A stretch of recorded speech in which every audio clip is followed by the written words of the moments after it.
Hello दोस्तों, आज हम लोग देखेंगे क्लास 10 का सामाजिक विज्ञान का लघु उत्तरीय प्रश्न आर्थिक विकास की समझ। अर्थशास्त्र का है यह अध्याय 1 विकास, जिसका पहला प्रश्न हम देखेंगे। देखिए, विकास के विभिन्न लक्ष्यों का वर्णन कीजिए। तो देखिए इसका उत्तर, विभिन्न लोगों के विकास के लक्ष्य भिन्न भिन्न होते हैं।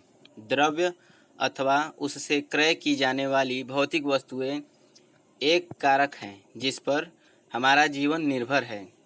यदि लोगों के लक्ष्य भिन्न हैं तो उनकी राष्ट्र विकास से संबंधित धारणा भी भिन्न होगी।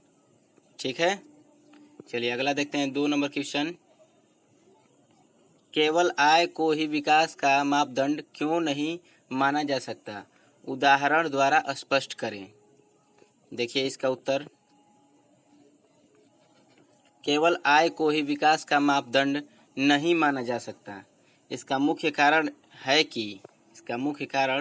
है कि प्रत्येक देश की जनसंख्या, वातावरण परिस्थितियां समान नहीं होती। सामान्यतः हम कोई मापदंड निर्धारित करने के लिए उसकी आय, औसत आय से तुलना करते हैं, जो विकास का सार्वभौम मापदंड नहीं माना जा सकता। ठीक है। 3 नंबर क्वेश्चन है, मानव विकास हेतु साक्षरता क्यों अनिवार्य है? तो देखिए क्यों अनिवार्य है।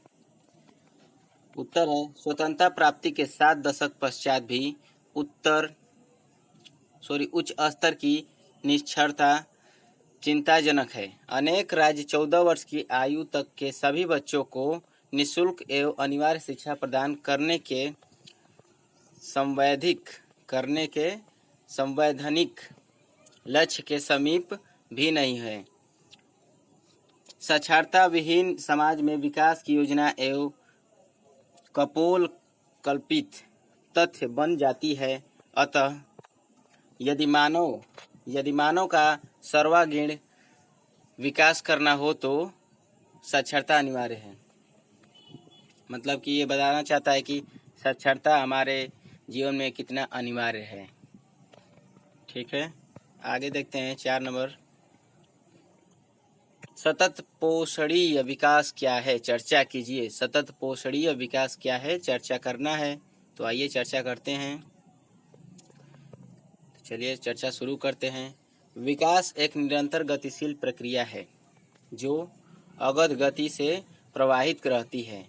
योजनाएं, विचार, कृत्य उसका प्रतिपल पोषण करते रहते हैं, अर्थात सतत पोषणीय प्रक्रिया है।